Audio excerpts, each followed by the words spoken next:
Assalamualaikum warahmatullahi wabarakatuh. Perkenalkan, nama saya Fadila Ayu Lutfia, NIM 4022000025, kelas Perbankan Syariah A. Di sini, saya akan menjelaskan kembali materi tentang peradaban Islam di Madinah dan juga Perjanjian Hudaybiyah. Yang pertama, peradaban Islam di Madinah. Sejak hijrah ke Madinah, Nabi Muhammad SAW dan sahabat selalu berdakwah kepada penduduk Madinah, tanpa ada rasa lelah ataupun putus asa.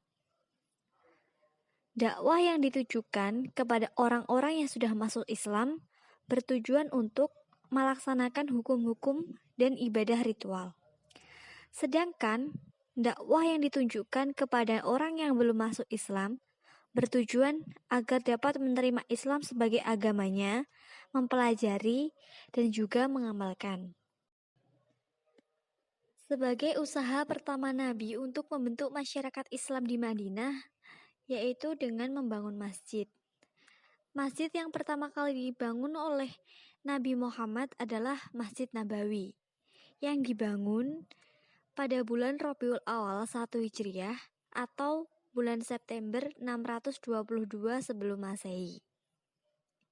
Fungsi masjid adalah sarana membina umat Islam di bidang akidah, akhlak, sebagai belajar agama Islam, merupakan tempat menyambung silaturahmi, sebagai tempat sosial, dan juga sebagai tempat bermusyawarah. Untuk membangun perekonomian rakyat, Nabi mendirikan pasar yang tidak jauh dari Masjid Nabawi.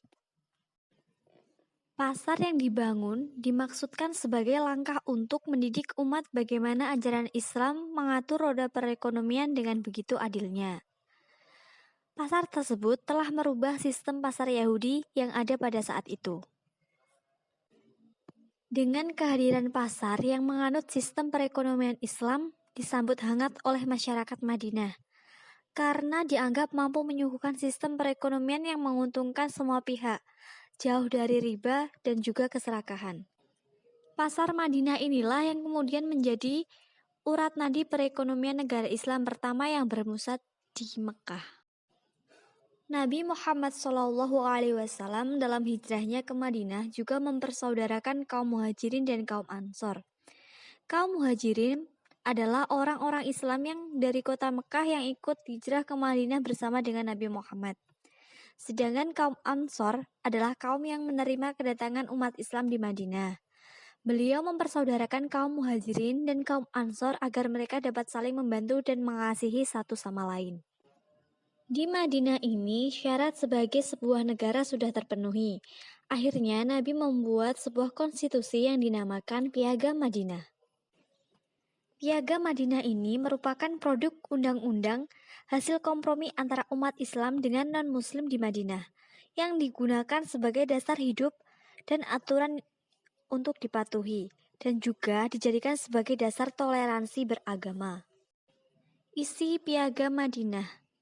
Dalam bidang politik, Nabi Muhammad SAW menyelesaikan semua masalah masyarakat Madinah berasaskan semangat musyawarah dan berlandaskan keadilan. Dalam bidang agama, rakyat Madinah bebas memilih dan mengamalkan agama masing-masing.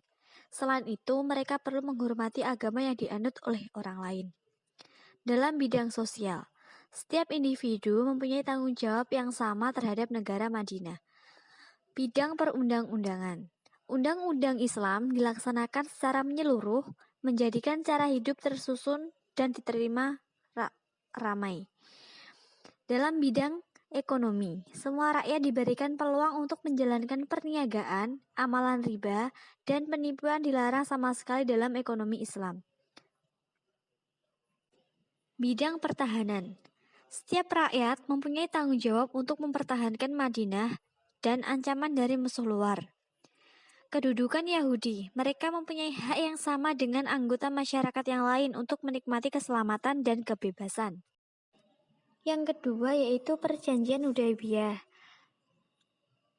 Ketika Nabi Muhammad SAW telah mengizinkan kaum muslimin untuk mengadakan perjalanan ke Mekah yang bertujuan untuk menunaikan ibadah haji, kurang lebih 1.000 orang mulai berangkat menuju ke kota Mekah.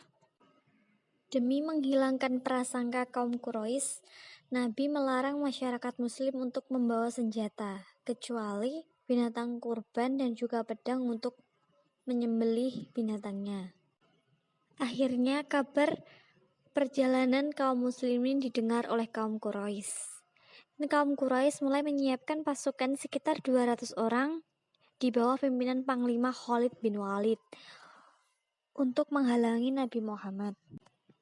Untuk menghindari kaum Quraisy, Nabi dan juga rombongannya melakukan cara dengan mengintari pegunungan hingga sampai di tempat yang bernama Hudaybiyah. Akhirnya Nabi Muhammad mengutus Utsman bin Affan untuk bertemu kepada pemuka kaum Quraisy. Dan hasilnya kaum Quraisy percaya bahwa Nabi dan pengikutnya ke Mekah hanya untuk melakukan ibadah umroh ataupun haji, bukan untuk berperang. Upaya untuk mencapai titik kompromi akhirnya dilakukan sebuah perundingan. Kaum Quraisy diwakili oleh Suhail ibnu Umar dan kaum muslimin diwakili oleh Nabi Muhammad SAW dan ditemani oleh Ali bin Abi Thalib. Dalam perundingan ini menghasilkan sebuah perjanjian, yaitu perjanjian Hudaybiyah. Isi dari perjanjian Hudaybiyah yang pertama, gencatan senjata Mekah, Madinah selama 10 tahun. Yang kedua, warga Mekah ke Madinah tanpa izin wali harus dikembalikan.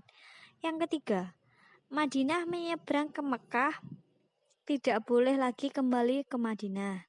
Yang keempat, selain warga Mekah dan Madinah dibebaskan untuk memilih berpihak ke Mekah ataupun ke Madinah.